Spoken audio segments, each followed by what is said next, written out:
by JCI MAPUSA, and it is our great pleasure to welcome you all to this wonderful symposium, which will definitely enhance and excel your views on the quality of education. I request the President of MAPUSA, JFM, Sri Santosh Dekhne, to preside over his seat on the dais and to begin the formal function. Please give a round of applause.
And that service to humanity is the best work of life.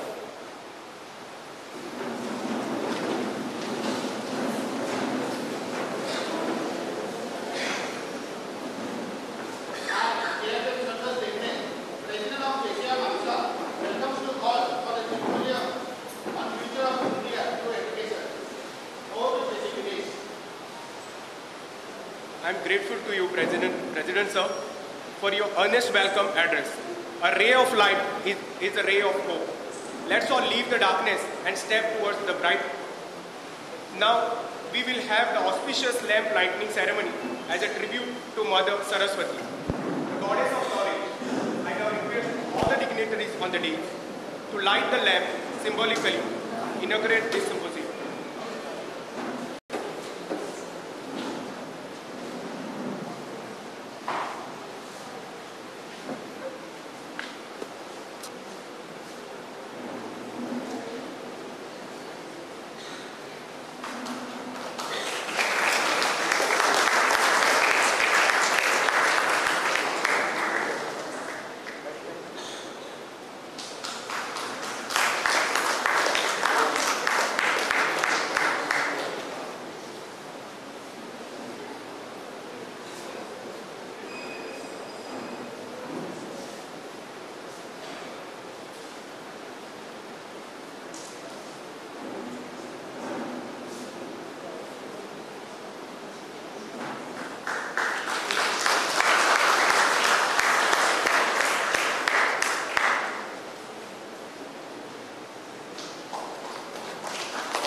JC Punam Asgaonkar to introduce our keynote speaker and give her floral welcome.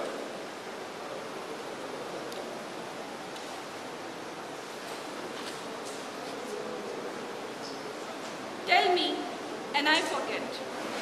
Teach me, and I remember. Involve me, and I learn. This is exactly what our speaker has done. Involve to learn. This speaker has been credited of being an architect of Delhi's educational reforms. This speaker is an educationist and a former advisor to the Education Minister of the Government of Delhi and worked for an honorarium of 1 rupee per month. This speaker envisioned, planned and executed a number of reforms that have changed the face of public education system in Delhi. This speaker allocated 26% budget to education, built 21 new schools, 8,000 new classes, imparted teachings to teachers, trainings to teachers, started with something unique, that's happiness classes, and also started with PTA committees in government schools. The government schools in Delhi are now performing far better than private schools with similar infrastructure and quality. This has triggered a reverse migration of students from private schools to government schools. In addition to education, the speaker is also spearheading a flagship Mohalla Sabha program in Delhi to empower citizens in decision making. The speaker worked for various NGOs, including Sambhavana Institute for Public Policy, working at the grassroots on social issues and education. Working for improvement of education system is in her genes. Her parents were professors in Delhi University. The speaker was a Delhi University topper and has a double master's in Oxford University and is a challenging scholar and Rhodes Scholar. I'm sure by now you all must have guessed who our keynote speaker is. Please put your hands together for Ms. Atishi Marlina.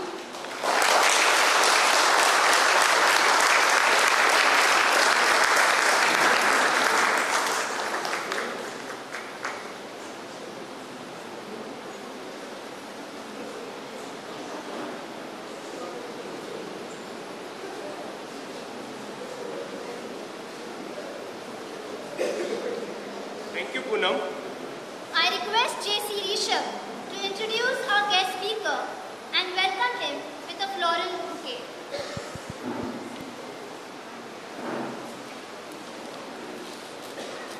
This famous personality is an educationalist, a writer and a former chairman of Goa Board of Secondary and Higher Secondary Education.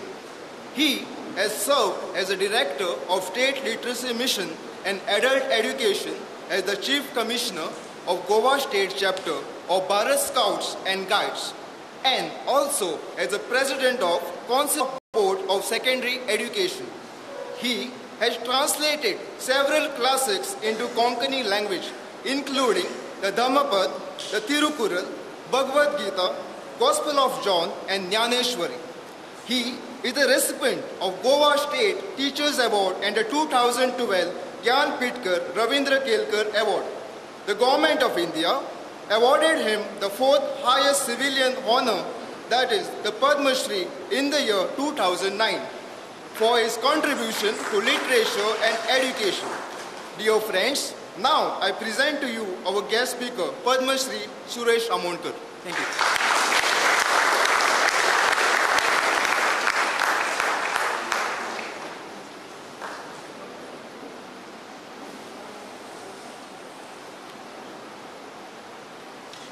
Thank you, Rishabh. I request JC Nisha to introduce our second guest speaker and give him a floral welcome.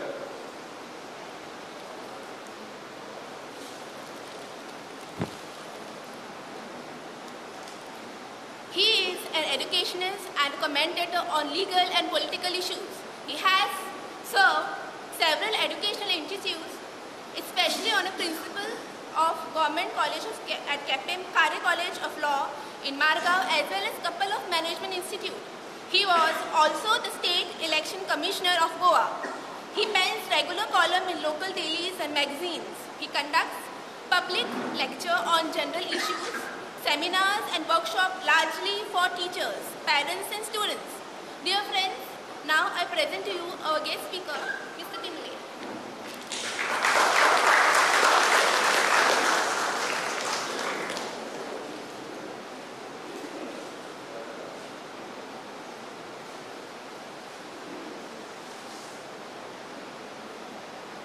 Thank you, JC Nisha.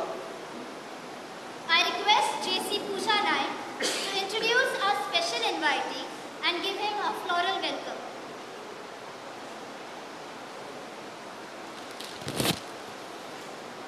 This personality is a self-made man, an entrepreneur, a social worker. Having business in advertisement spread all over Goa, owning a newspaper advertisement agency and a showroom in Arpura. He was ex-councillor of MAPUSA Municipal Council for the year 2005 to 2010 and is married to the present councillor Alpa Bhaidkar. Let's welcome the president of Devurgeshwar Temple, Shri Anand Pundalik Naik Bhaidkar.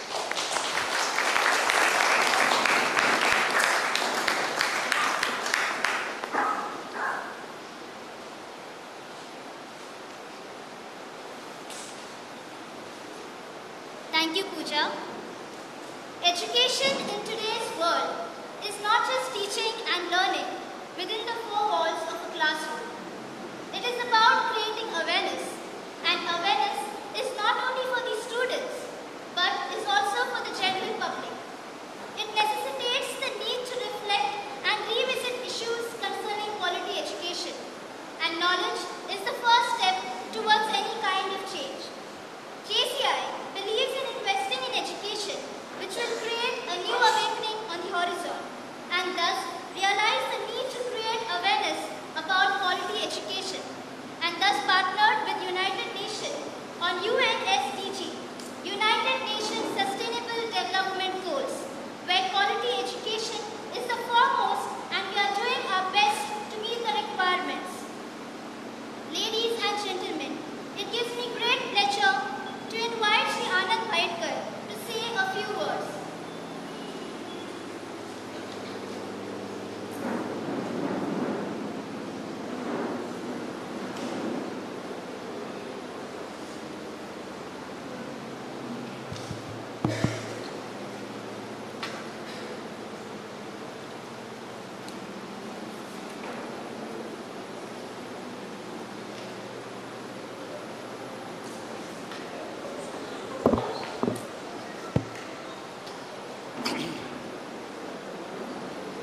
Good morning म्हणटा आवाज आयकोंक येता काय ना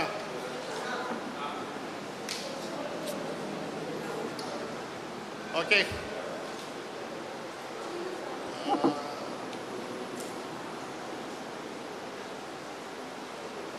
सगळ्यांत पयलीं गांधी जयंतीची हांव शुभेच्छा दिता विश यू हॅपी गांधी जयंती आयकोंक आयज ह्या प्रोग्रामाक माचीर बसलेले हांगा farmer adviser on education reform government of Delhi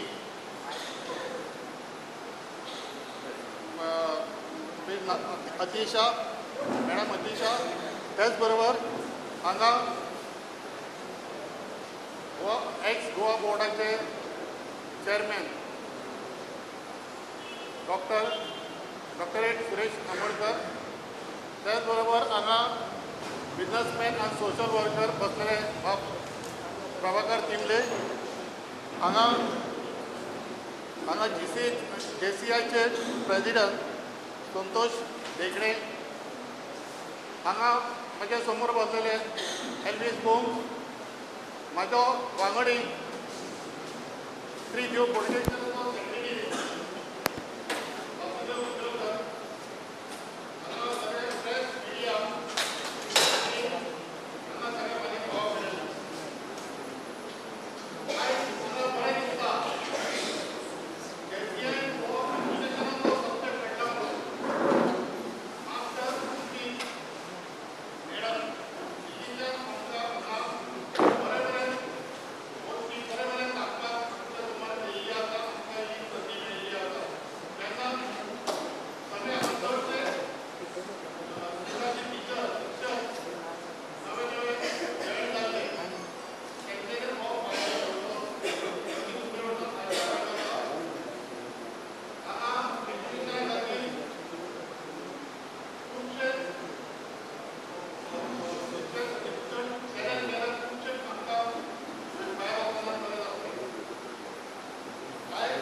की आमची एज्युकेशन डिपार्टमेंट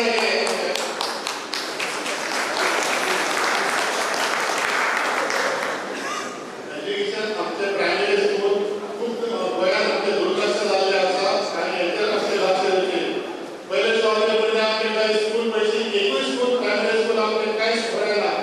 एक तर आमचे टॉयलेट जाताना तांचो ताचो उदकाचो प्रॉब्लम ना, ग्रावंड ना. एक म्हापसा म्युनिसिपालिटीचो कावन्सिलर आसतना 2008 सुमार सर्व शिक्षण अभियान म्हणून हांव एक हे केल्ली संस्था. त्या वेळार ती खूब आमकां आमी लोकल कावन्सिलर किंवा पंच मेंबर आसा ताका चेअरमॅन केलेलो आसलो आनी प्रायमरी स्कुलाचो हेडमास्टराचो सेक्रेटरी जाल्लो. तेन्ना हांवें खूब लक्ष कुशें प्रायमरी शाळेंत लक्ष घातलेलें आसलें. तेन्ना त्या वेळार जेन्ना सर्व शिक्षण अभियान केल्लें त्या वेळार आमकां कसलोच पावल नासलो किंवा स्कूल रिपेर करपाक किंवा आनी कितें करपाक हांवें खूबशे प्रयत्न केले. त्या वेळार मेळून ताची एकदा मिटींग जाली आनी आमी तो प्रश्न मांडलो. तेन्ना तुमच्या फुड्यान सेक्रेटरी साहेब आसलो. ताच्या उपरांत ताच्या उपरांत त्याच मिटींग घेतली ना आनी काय दुर्लक्ष जाल्लें आसा. तेन्ना हांव आमची प्रायमरी स्कूल परत आमची दिल्लींत चलता जे प्रायवेट स्कुलांसून परत प्रायमरींत वयता अशें गोंयांत जालें जाल्यार बरें दिसतलें आनी सगळ्यांक बरें जातलें. आयज म्हाका JCI आमंत्रण केलां म्हणून ताका देव बरें करूं म्हणटा. हे दोन शब्द आयकले म्हणून देव बरें.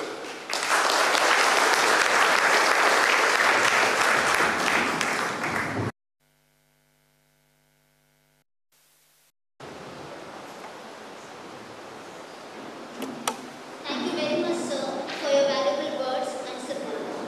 Over to our project coordinator, JC Maxwell Rodriguez.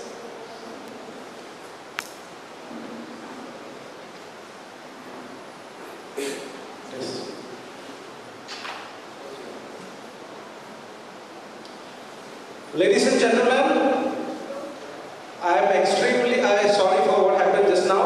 My apologies. But as you know, technology, you have no control over it sometimes. And sometimes you have to bear the consequences of technologies. Okay, so I am very thankful to one and all for having showing some patience with us, a lot of patience with us. Thank you one and all. We'll continue this function.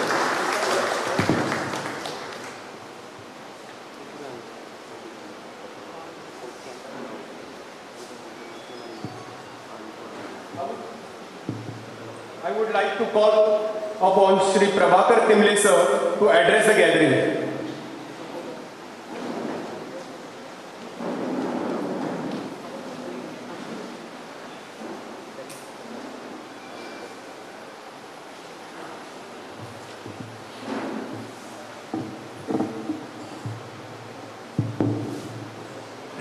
President of JCS, today's keynote speaker and star attraction Atishi, our great guru Dr. Suresh Hamonkar, other dignitaries on the dais, brothers and sisters. Let me tell you at the outset that just because the sound system has come, I am not going to speak for a long time. म्हाका पयलींच सांगलां 10 मिनटां वयर कसोय उलयनात म्हणून. आनी I know that you all come, including me, to listen to Atishi. And I am just like a person who is supposed to serve you some starters. When you go to a restaurant, you first have starters. Today is October 2nd, so the glass is not there. But starters will be there. And the starter should be so light that you should have your appetite for the main course that Atishi is going to serve you. So I would take care to see that the starters do not disturb your stomach in any way.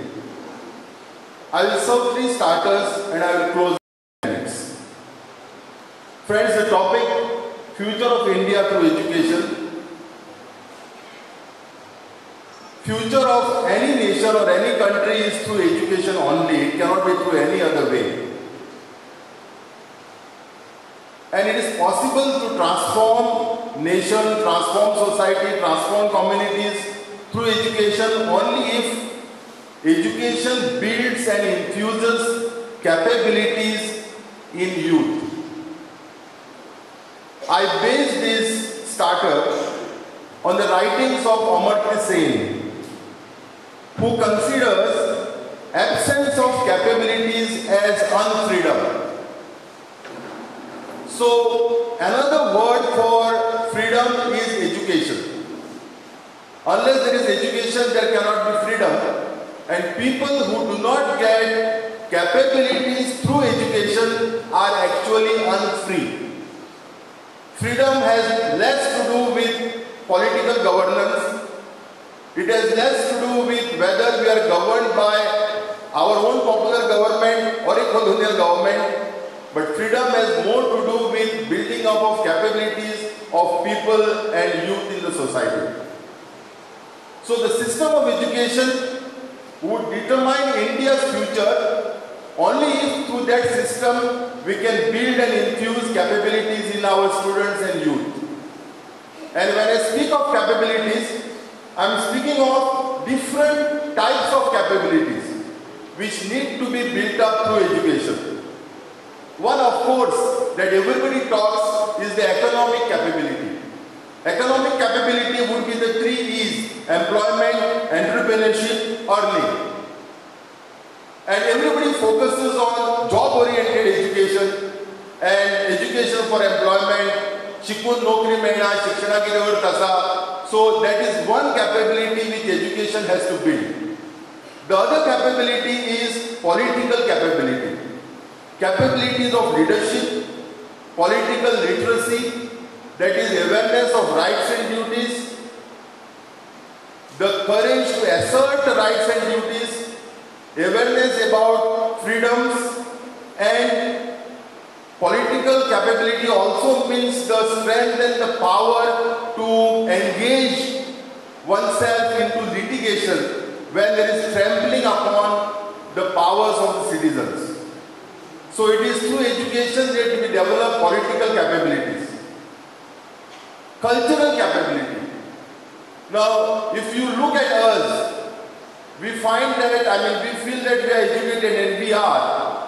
And our cultural capabilities, we can see if we look ourselves in the mirror. From traditional, we are becoming modern. From monoculture, we are becoming, adopting multiculture. Otherwise, look at yourself. You like all types of music. You like classical, you like jazz, you like rap music. We enjoy all that. So we are developing ourselves into from pure, something pure to impure. Elders sitting in the audience may not like my statement, but I am making this statement purposely. That building cultural capability in youth means moving them from purity to impurity. And impurity is nothing but fusion. Because you can enjoy life and you can become a good cultured person only if you appreciate and enjoy diverse culture. And when it is diverse culture, it means no culture is pure, it is a fusion of cultures. Social capabilities, equality, equity and justice, and moving from the pond of to the ocean of reason and science. Friends, in short, education is India's future if we build capabilities and if we make our youth enjoy freedom. Just as I said in one word, future of youth is in education. One word is building capabilities. And freedom in one word means choices. What is freedom? Freedom is nothing but, creating abilities in youth to make choices between alternatives. Freedom is nothing but expression in different forms. Expression in writing, in speaking, in dance, in music, in cartoons, in photography, in journalism or whatever it is.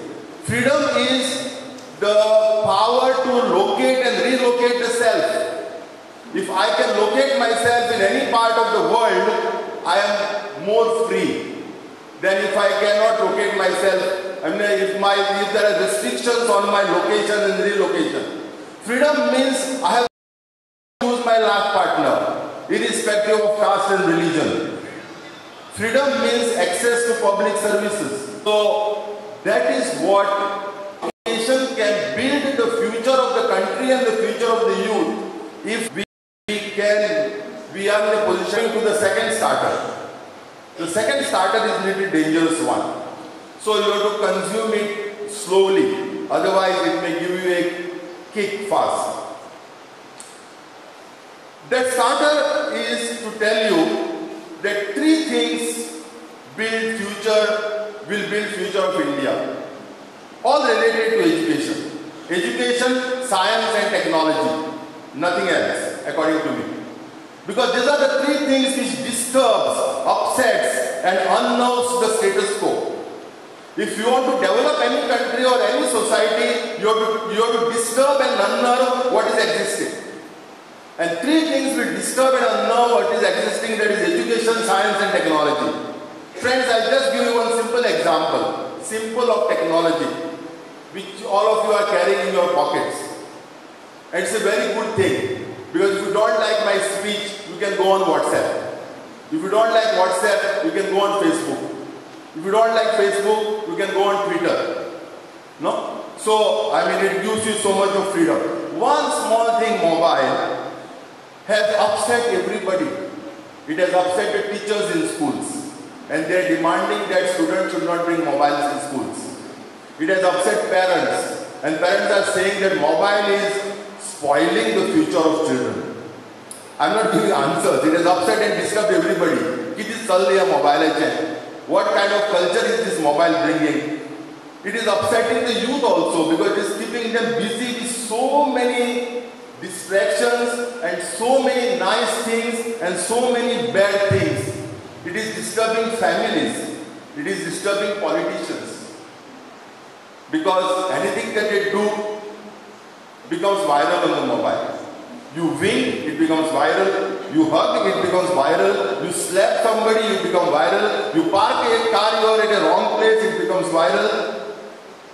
You know, and you know, like see, for instance, Rahul Gandhi had a taste of this kind of a thing when he winked at the Prime Minister in the Parliament. Now, a mobile has disturbed business. Pharmacies went on strike because of e-pharmacy. No? Mobile disturbs business. Mobiles disturbs morality preachers. Mobile is disturbing cultural warriors. Because one small thing, mobile, dethrones the old and installs something new. Good or bad is a different thing. So, politics and governance should promote education, science and technology. Along with education, science and technology is EST, along with GST, goods and service tax. Because it is through EST that there will be Sabka Saath and Sabka Vikas. Friends, let me hurriedly come to the third starter and finish it off. Only 3 starters. 10 minutes only. I think 2 minutes to go. Yeah. See, we speak of demographic dividend in our country. No speech of any political leader or social leader or an education is complete without this reference to demographic dividend. And what is this demographic dividend? That in India we have got a huge chunk of our population in the age group of what we call as youth. And that is demographic dividend.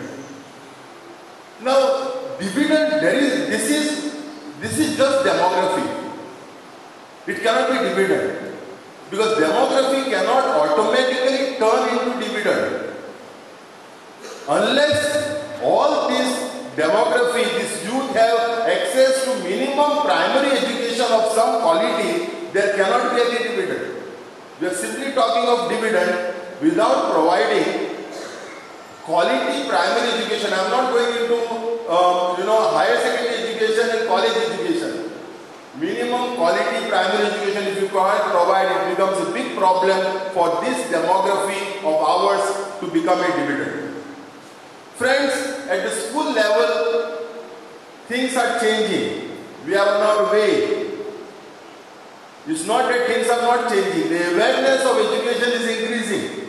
But what is available is tuition shops, coaching centers, and formal schools covering the syllabus in some form or the other. And the focus is on examination. Schooling does not automatically result in learning, though schooling is required. And today what the school education faces is, I think, a crisis of learning and a crisis of skills. And maybe in the keynote address by Atishi, we will get more inputs into how to deal with this crisis of skills in school education and the crisis of learning in school education. Friends, I will not serve you more starters, although I have got more. But I will finally close. Okay? Because after all starters are over, I have to serve you at least a bottle of filter water. No, because you will be thirsty. And before we go to the other speakers, I have to quench your thirst, which I myself have created. So let me conclude. Friends, education for the future should give future to the youth, not the pride of ancestors. What we, in the name of culture and in the name of education, in the name of samskar. Samskar is a very good word and largely used in our country, and we like to use it. Future of youth has to be in the future and not in the pride of ancestors. Miracles of history, myths of history as truths, and the pride of emperors and ranis and rajas, and narrow nationalism and patriotism. And culture means that we should educate our youth, we should train our youth to die for the past, to kill for the past. October 2nd is birth anniversary of Gandhi, but Gandhi was killed because the past had to be guarded.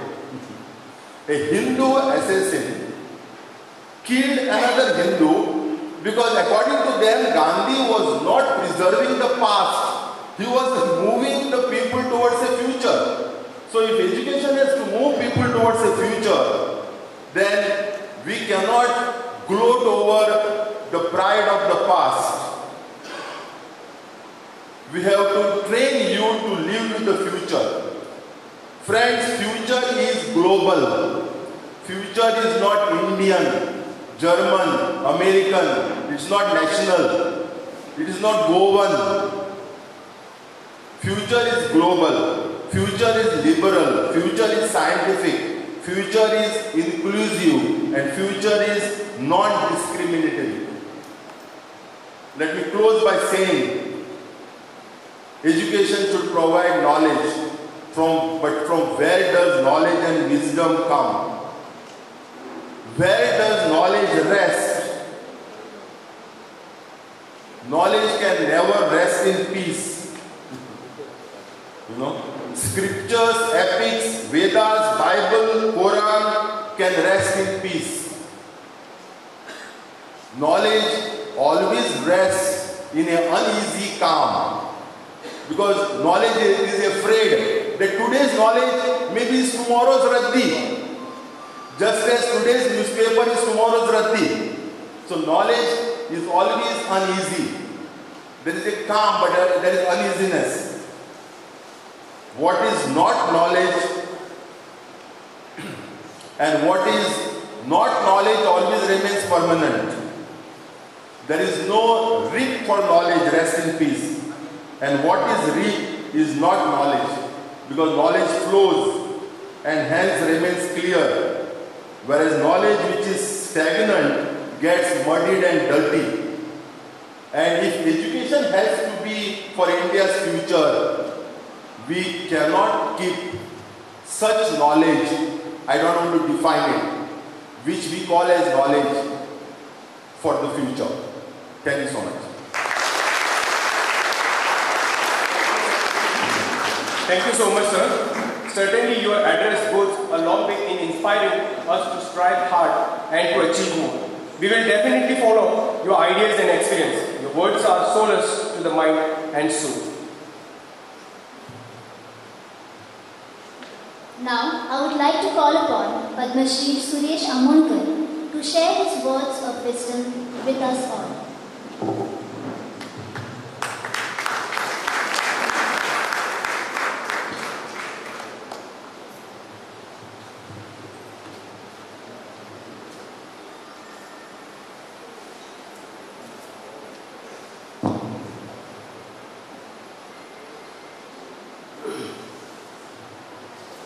President of JCs, Mr. Bhekne, Mr. Bhaitka, Srimati Atishi, my good friend Mr. Timle, Advocate Stopka, JC Vedneka, distinguished guests, ladies and gentlemen.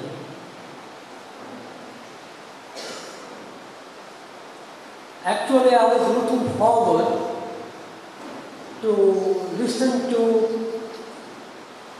Srimati Atishi because I read about her in the papers, about the things she has done.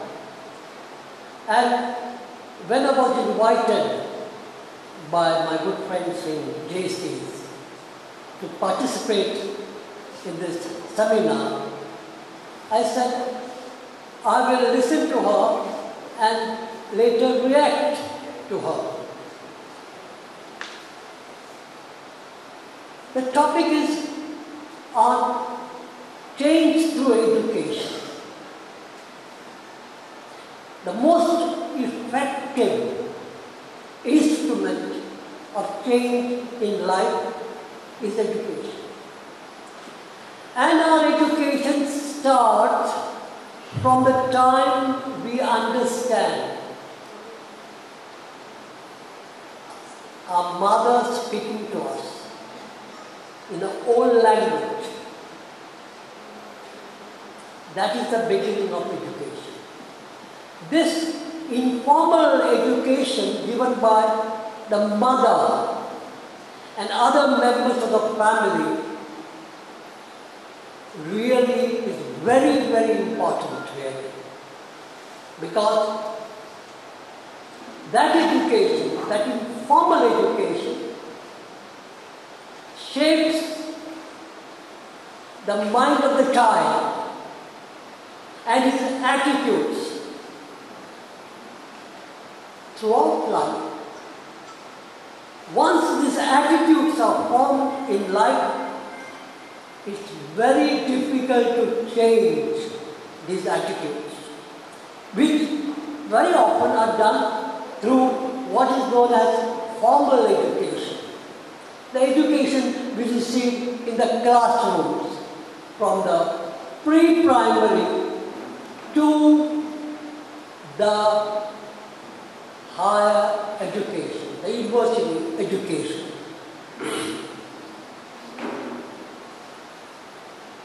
The most important thing according to me is the medium of instruction. There is a fad going in this country of learning at the KG level through English medium. English is an international language, like many other international languages we have. But remember, a language particularly your mother tongue, is the umbilical cord now to culture. आणि ही जर नाळ तुटली जाल्यार तुम्ही तुमच्या संस्कृतीपासून, तुमच्या कल्चरापासून पयसावता. You become uprooted.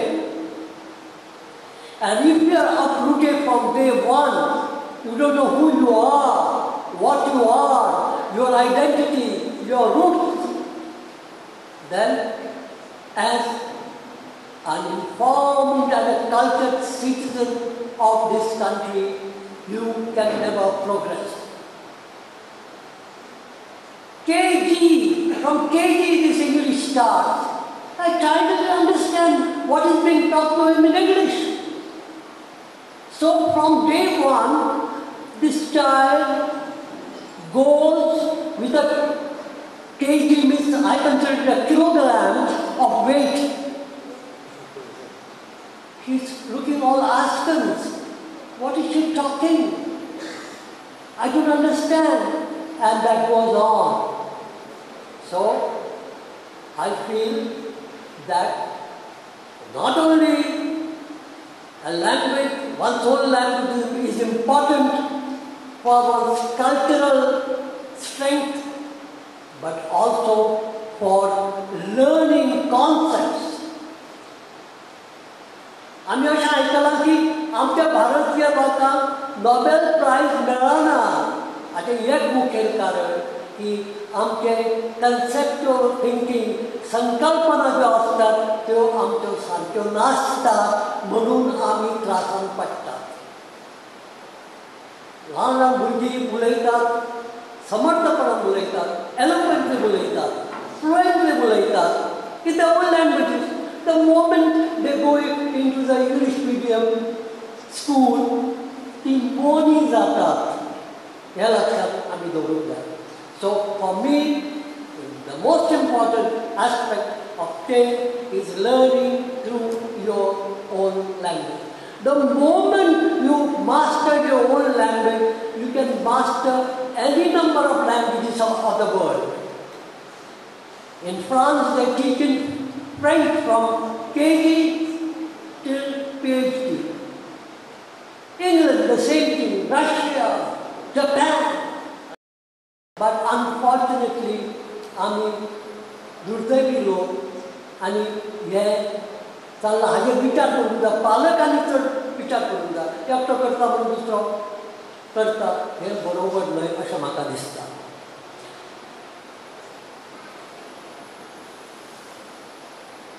We are creating a new country. 70 years we have been free. And we the people gave ourselves the constitution. आमी आमची राज्य घटना आमीच लोकांनी आमकां दिली. And I would like to remind, because our Bible, our Quran, our Bhagavad Gita is our constitution. Now, that's important. And I would remind you, what does this constitution tell us? Because our whole educational approach should be based on the preamble to the Constitution. We, the people of India, have resolved to constitute India into a sovereign, socialist, secular, democratic republic, and to secure to all its citizens justice, social, economic, political, liberty of thought, expression, belief, faith and worship, equality of status and opportunity, and promote among the people of this country fraternity, brotherhood, fraternity, assuring the dignity of the individual and unity of nations. See the vision of the framers of our Constitution. Liberty, equality, fraternity was the mantra given to the world first by the French after the Revolution.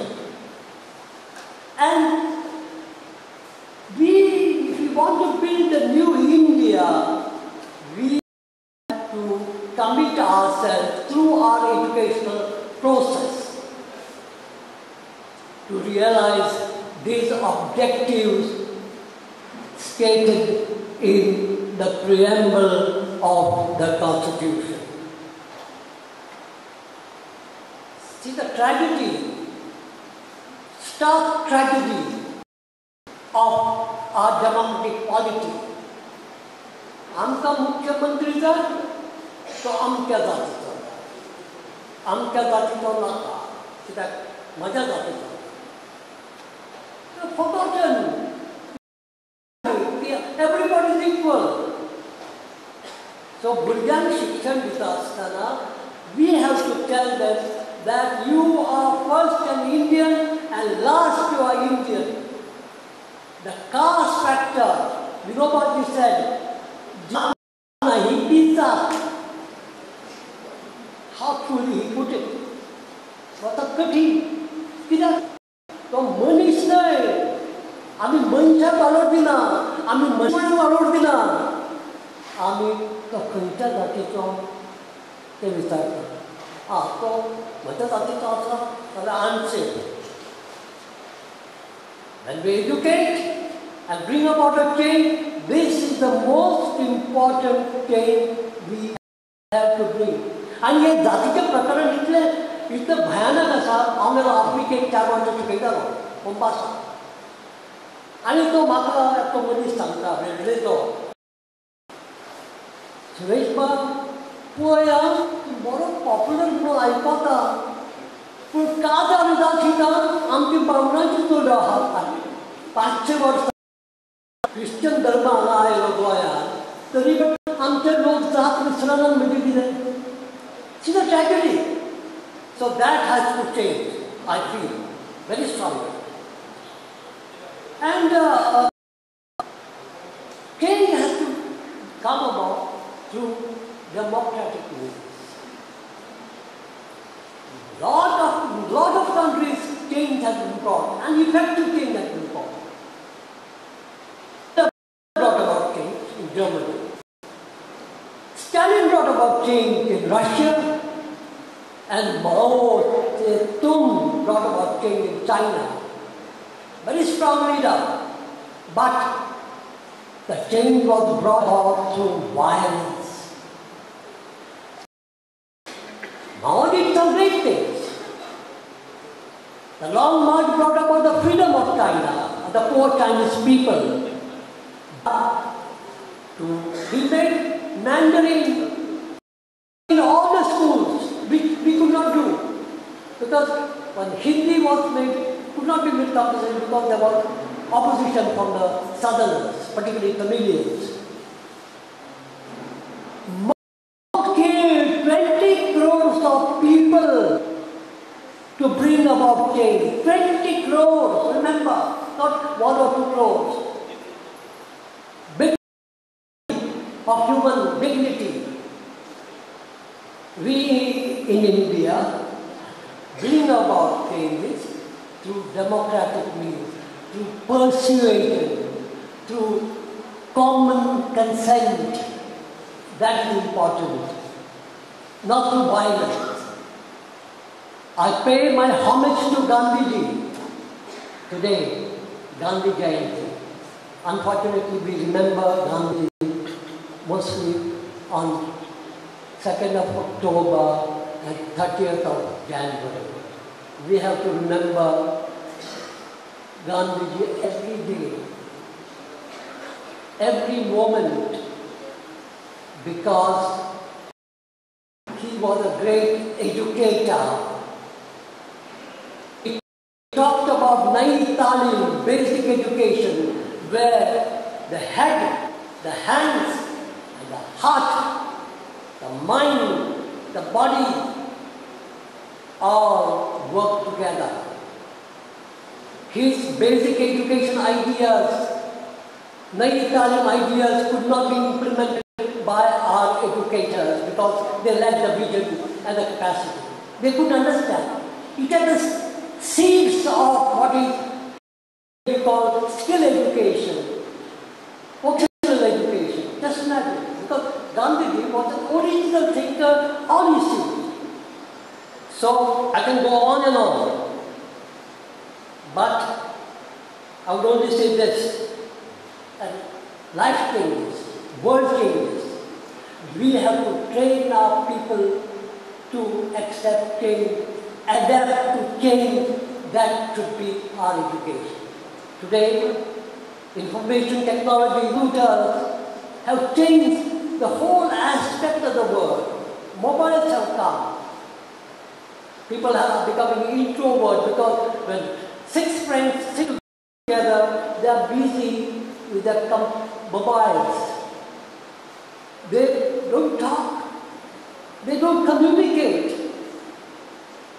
They become inward looking, which is dangerous in a country like India, which is multiracial and multi-religious. I think this is not about in education if we follow the preamble of our Constitution every day. Thank you very much.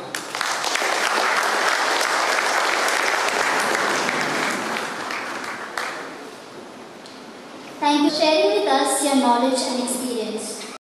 Your very presence inspires us. You are indeed a role model for all education providers to achieve excellence.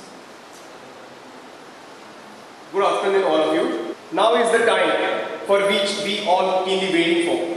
The great minds of the country has the ability to make others join their endeavors into reality. For them, the nation is bigger than themselves, and they can draw thousands to act upon their dreams. Present of you and me today acknowledges it. I would request Ms. Atishi Malena to ignite and energize our audience present here with your experience and guidance, the skill of education reforms, so that we can improve the pace of education. Please welcome Madam Atishi Malena with a big round of applause.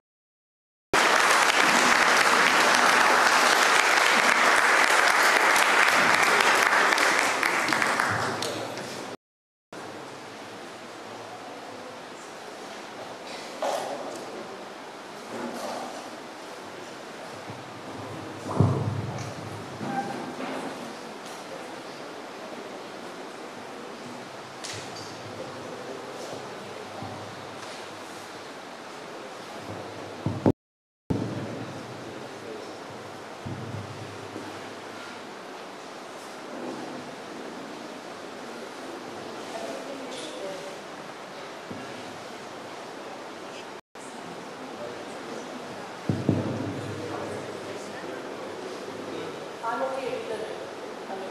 If you would like me, please.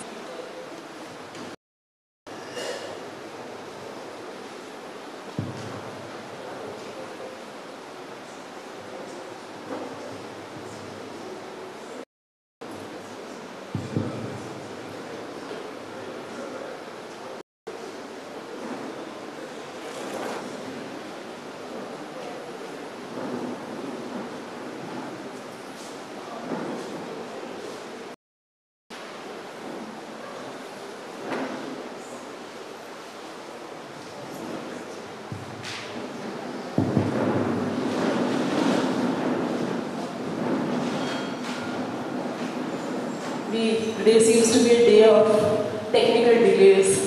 So after the mic is functioning now, I think the functioning of the projector is going to take another few minutes.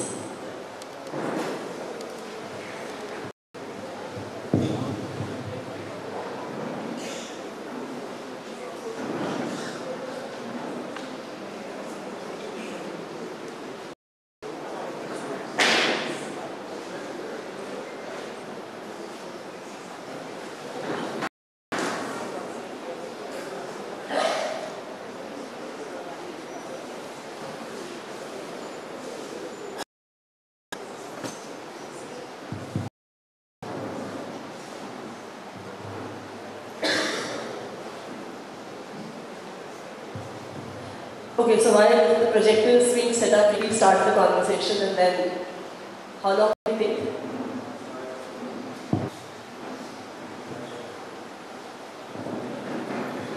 You might want to switch the lights.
So I think finally we are all good to go.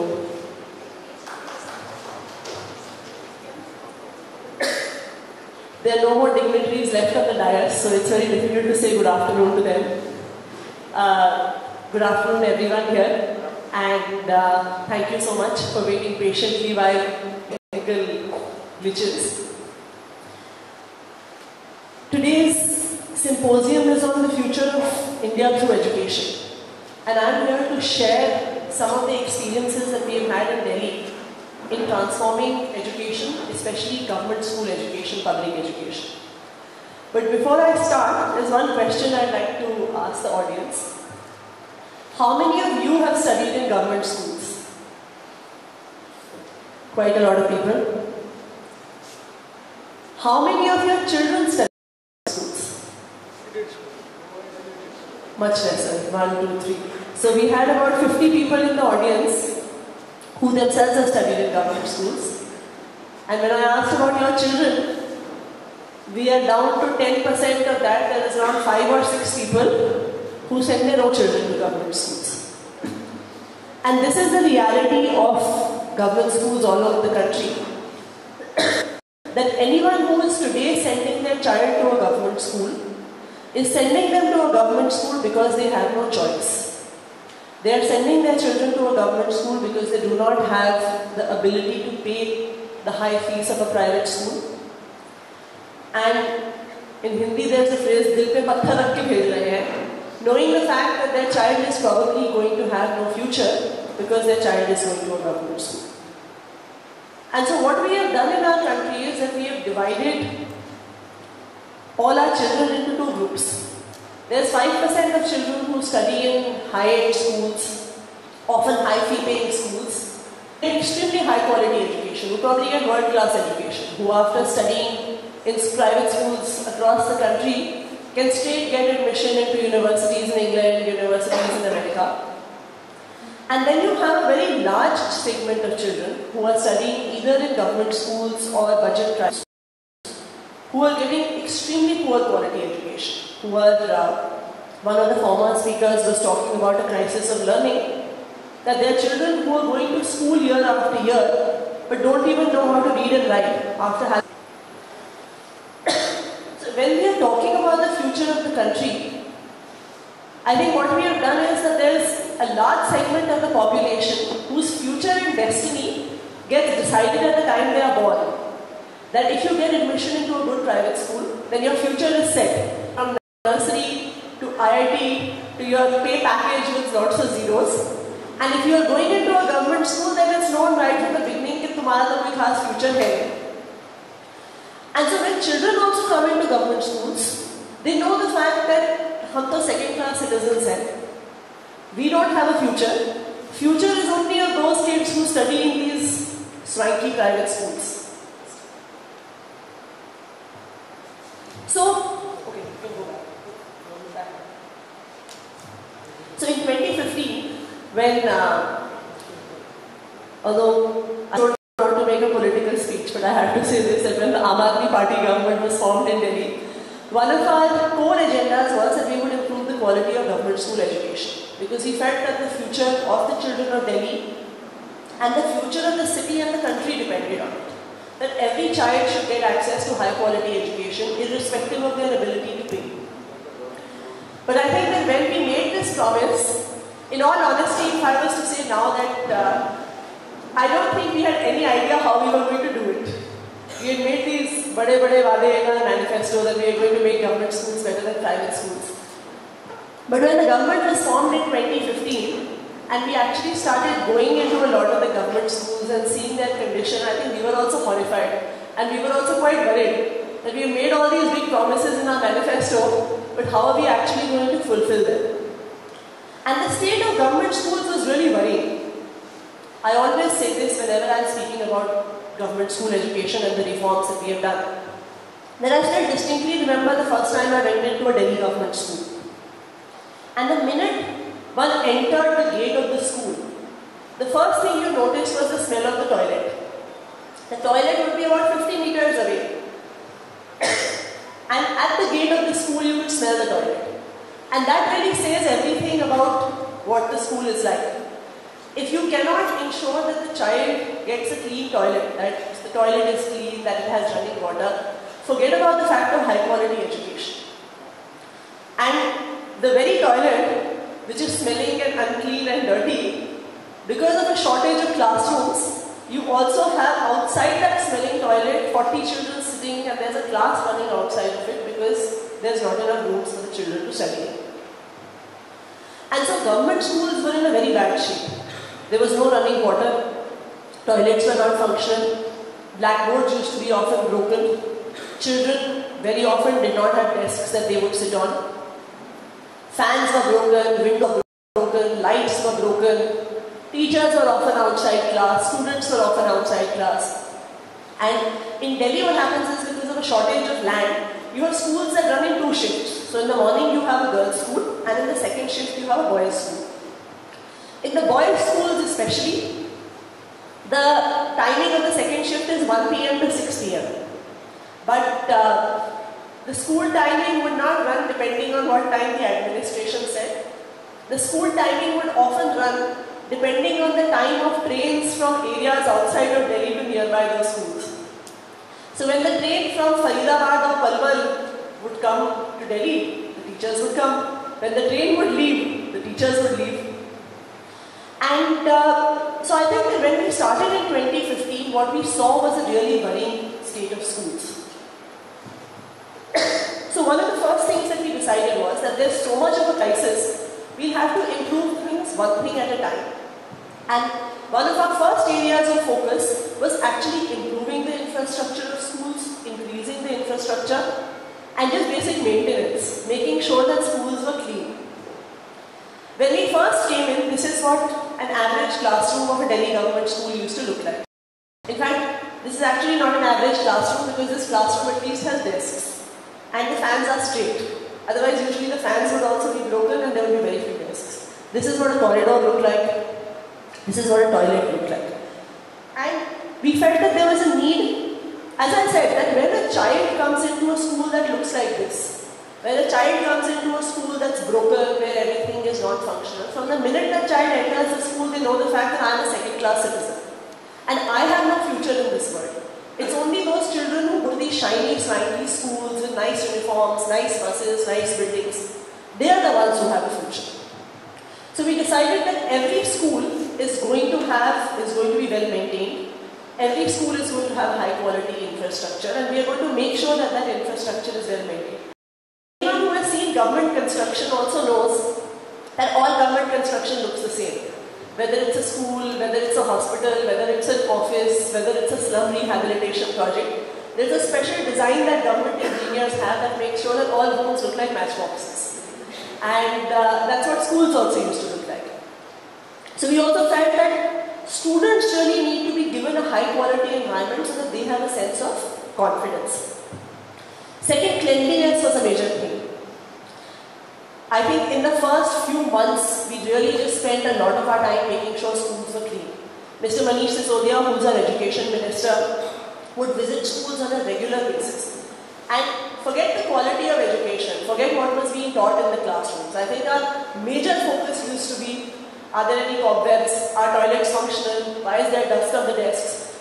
And this was a very common feature that you would go into a school and there would be these big black cobwebs hanging from the fans. There would be big black cobwebs hanging from the side of whatever.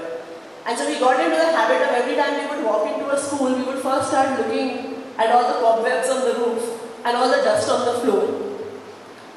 So we decided that school cleanliness is important, and I remember that I think in the first few months itself, that on visiting the school where the school was found to be really dirty, the principal of the school was suspended by the minister, the vice principal was suspended, a zonal level officer was suspended, a district level officer was suspended.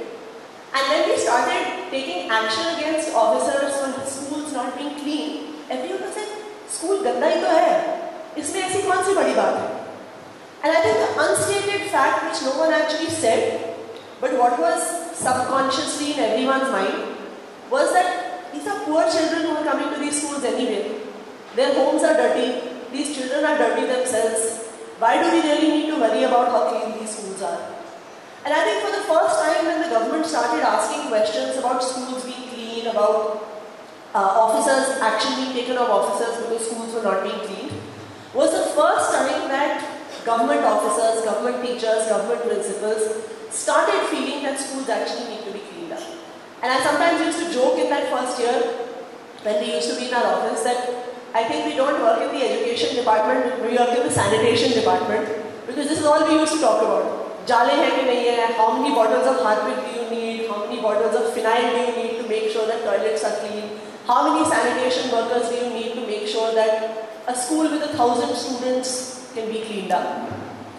And it wasn't difficult. Once the school started paying attention, once the officers started paying attention, the very look and feel of our schools changed. Not just that, we brought in new desks, new blackboards, additional classrooms. So now, after a lot of renovation, a lot of efforts on maintenance, this is what a Delhi government school classroom looks like. This is what a Delhi government classroom now looks like. Another classroom. This is what a government school library looks like. This is a toilet. The new toilets in our government schools look like this. In fact, there's one of my colleagues who used to work as we'll come to that, as a social worker in one of the school management committees. She once said to me that when I was in school, this was a school in West Delhi.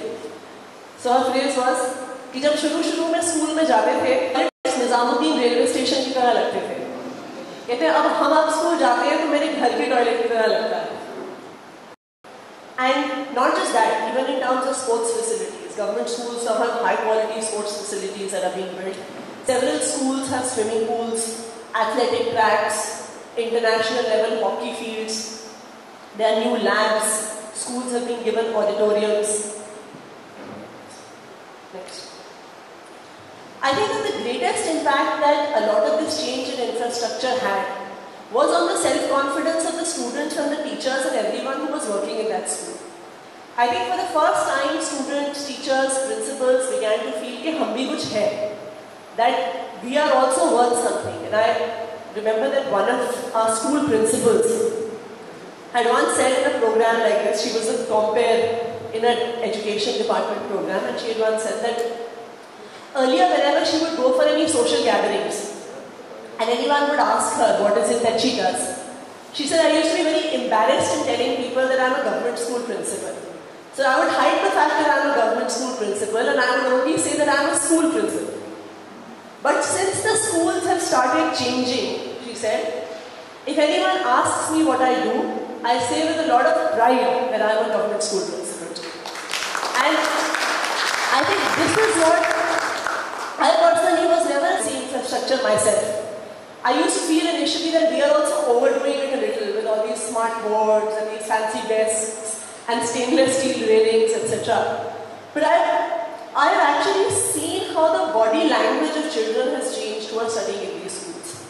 Earlier when they would walk into the school, you would see that their shoulders would be slouched, they would be looking downwards, they would not make eye contact with you. And now one can see the fact that when the infrastructure and maintenance of these schools have changed, they are walking more upright. वो सीना चौड़ा करके चल रहे हैं. They are looking at you. They are making eye contact. And this transformation has happened in the confidence of these children. Like some of those smart classrooms that we saw, I'm amazed to see how some of the children who are coming from the poorest backgrounds in our city and our society, with great style, pull out the stylus for the smart board, they know how to use it, they probably can use it better than their teachers can use it. And that, the infrastructure and maintenance has led to this transformation in how the students, how the teachers, how the administrators actually feel about the school. There was this one funny incident. I had once posted on Twitter the photographs of one of our schools. And so some troll on Twitter said, this is not a photograph of a school in Delhi, this is a photograph of a school in Singapore. And so my colleague Akshay, who is sitting right here, changing the slides, what they decided was that we need to give these trolls a response. The school is in Lajpat Nagar, which is in South Delhi. So a couple of them went to Lajpat Nagar and they took a video in a single shot of the Lajpat Nagar market, the traffic, etc. And then they sort of zoomed into the school and went inside the classroom to this very location to show that this is actually a school in Lajpat Nagar. And even those who oppose us will now have now conceded that it looks like a school in Singapore. So we have been able to provide world-class infrastructure to all of our students. One of the biggest challenges that we faced was an issue of lack of accountability. That in any government system, not just government schools, there is absolutely no accountability. And anyone who has banked with the State Bank of India knows what it feels like to have, if you're government bank, even if you're going to deposit money, it almost, like the person sitting behind the desk makes you feel they're doing you a favor by actually serving you or providing you with any service, and that is the case almost with all government service. So even in government schools, there is virtually no accountability. So whether a teacher would teach, whether they would not teach, whether they would come to school or whether they would not come to school, whether they took any interest in their students or they did not take any interest in their students, they would still get their salary on the first of every month. And so there was this issue of how do you ensure that the schools are running well. Second, there's also a challenge, and I think that challenge exists in all government institutions, is a challenge of centralization. So at every district, you have approximately 150 schools. So even if we assume that our district level officers are honest, if they are efficient, and they care about the schools, which often they are none of these three, but even if we assume all of that, they can still visit each of these schools only once in 3-4 months. So if no one is visiting these schools, no one is asking any questions, then a sense of inertia creeps into the entire establishment. So we felt that if we were talking about accountability, the people who really cared the most about having a school run well was the parents of the children who studied in that school. But we also need to understand that there is also a huge class divide between those who are teaching in a government school, because an average government school principal, a senior secondary school principal, gets a salary approximately of 1 lakh rupees per month. And an average parent who sends their child to a government school, an average parent is a daily wage earner, an average parent is a domestic worker, a driver. But we still felt that we need to involve parents in the management and the running of the school, because they care more than us to ensure that the school runs well. Next. Under the Right to Education Act, if any of you are familiar with this, there's something called a School Management Committee, an SMC. But like all other things that exist on paper in our country, they don't actually work. And so while on paper you had something called a School Management Committee, on ground it was absolutely defunct. So a School Management Committee consists of the principal of the school, 1 or 2 teachers, the local MLA or their representative, a social worker, but it consists of, out of 16, 12 members are parents. So we decided that we are going to empower these school management committees, and we had proper elections for school management committees. You can see a picture of parents queuing up to vote for these elections. There was a lot of doubt in the mind of our officers, principals, officers, कि जी ये लोग तो पढ़े लिखे ही नहीं है, ये खुद पढ़े लिखे नहीं है, तो ये स्कूल को कैसे ठीक करेंगे? And there was a lot of mutual suspicion. But I think what really helped transform the schools was the participation of these parents. Because while the government, as a government we could increase budgets, as a government we could build rooms, as a government we could hire teachers, as a government we could hire sanitation staff. But as a government we could not ensure that the teacher goes from the staff room to the classroom. As a government we cannot ensure that the sanitation worker we have hired actually cleans the school. But someone who is there at the level of the school can actually ensure all of these things. And a lot of these school management committees came up with extremely creative but extremely unsophisticated solutions to many of these problems. So as I was telling you that there used to be a that schools used to run according to train times. So there was this one school in East Delhi, near the Anand Vihar railway station. So the train for Meerut from the Anand Vihar railway station used to leave at 5 p.m. So because the train used to leave at 5 p.m, all the teachers used to leave the school at 4 p.m. And of course, if the teachers left the school, then the students would also leave the school. So the school management committee decided that they needed to do something about this. So what was their solution? Their solution was that they bought a big lock. And with that big lock, 2 SMC members would go every day to the school. They would sit in the office of the guard and they would lock the gate of the school from the inside. और उसमें बड़ा सा ताला लगा देते and nothing else. And then they would just sit there. From 3 o'clock in the afternoon to 6 o'clock in the evening, which was the time for the school hours for the teachers to stay and the students to stay, those SMC members would put that lock and stay there. They did this for 1 day, 2 days, 3 days, 4 days, 5 days. They did this for over 1 month. And once there was this initial resistance from the teachers, from the students, but they finally decided that ये लोग तो छोड़ने वाले नहीं हैं, ये लोग तो यहाँ पे गेट पे बैठे रहेंगे. And over time, the teachers also stopped catching the train at 4 o'clock and started staying in the school till 6 o'clock in the evening. Similarly, there was another SMC member who had once shared this example with me of how, so you have a lot of unauthorized colonies in Delhi. So you have this very high construction, often very narrow high construction. So there was one SMC member whose child used to study in that school.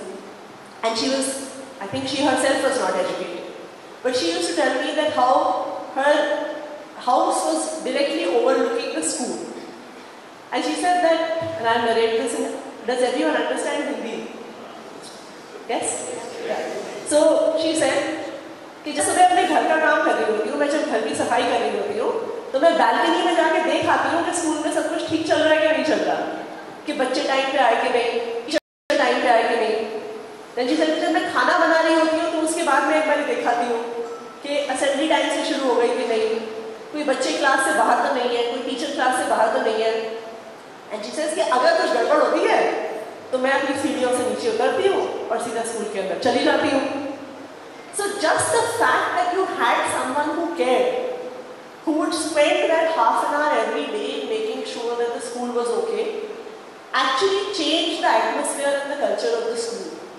That for the first time someone was asking questions. In fact, some teachers had once told me that, and they were of course complaining about it, one teacher had once told me that whenever an SMC member came for a round or an inspection of the school principal would send all the teachers a WhatsApp message which said, classroom के अंदर चले जाओ, SMC members round पे आए हुए हैं. Another thing that we did with these SMC members was that we created WhatsApp groups of SMC members all over the city. So any feedback that came from these SMC members, we had a WhatsApp network by which we could get a feedback of what was going on the ground. So in December 2015, we were running some extra classes in the winter holidays. And so we asked the SMC members to go for a round of all the schools to see whether everything was going on okay.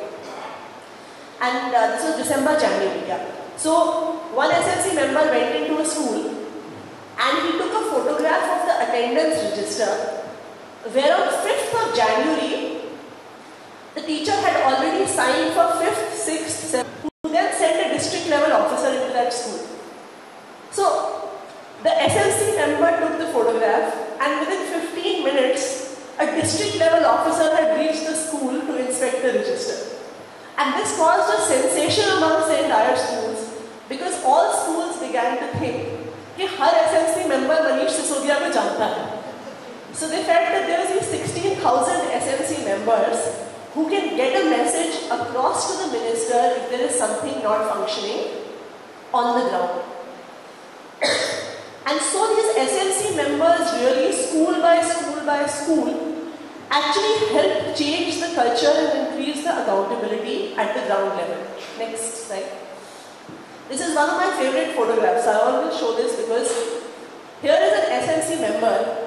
She has got her 3-month-old child to an SLC meeting because she felt that she would not want to miss the meeting. So she got a young child, which really goes to show the kind of commitment that these SLC members have had in transforming schools. These are again some pictures. So apart from SLCs, after SLCs started getting involved in the running of schools, we felt that we need to increase the participation of all the parents. In government schools, there is an atmosphere, as I said, often a great suspicion between the teachers and the parents. When we had first started working, one of the things that everyone used to always tell us was कि जी जो सरकारी school में बच्चे पढ़ते हैं ना, इनके माता पिता को पढ़ाई में कोई इंटरेस्ट नहीं होता है. ये तो हम बुलाते भी हैं तो ये आते नहीं है. ये स्कूल से उसी दिन आते हैं जिस दिन पैसा बंटता है. Because you get a lot of government scholarships, etc. So this is something, this was like an urban legend. Everyone used to repeat this. All teachers, all principals, all officers. So we felt that if you look at any parent, every parent cares about the future of their children. Every parent is making so much effort just to ensure that their child has a better future. And we felt that parents whose children are studying in government schools also care about their children's education. So we said that we are going to have a parent-teachers meeting. Now, parent-teacher meeting doesn't seem like a very big deal to anyone who studied in a private school. But this is something that had never happened in a government school before. And so, much against the will of a lot of officers who said, koi nahi aayega, we said, hum karenge. So we said, we put out ad in the newspaper, we ran ads on FM radio, we sent a personalized invitation card to every parent. And so on the first day when this parent-teacher meeting was supposed to happen, as luck would have it, it started raining very heavily. And so we felt, aaj to log sachmuch nahi aayenge, and all these officers would be proven right. But despite the fact that it was raining heavily, you can see in these pictures, parents turned up in large numbers for the parent-teacher meeting. More than 80-85 parents turned up on a heavy rainy day. Not only did they come, and I still see every time in the parent-teacher meeting, all these parents, despite coming from extremely poor backgrounds, came dressed in their best clothes because they felt that we are going to our children's school. And this parent-teacher meeting helped create a dialogue between parents and teachers that never existed before. For example, in a parent-teacher meeting, one teacher had once shared, we were going into that school and in the room where that teacher was sitting. And that teacher almost had tears in her eyes when one parent was leaving. And she said to us, we asked her what happened. She said, मुझे ऐसा लगता था कि इस बच्चे के parents को इसकी पढ़ाई की चिंता नहीं है. कि मैं बुलाती थी तो ये कभी आते नहीं थे. आज जब ये लोग आए तो मुझे पता चला है कि the father of this child does 2 jobs. He works from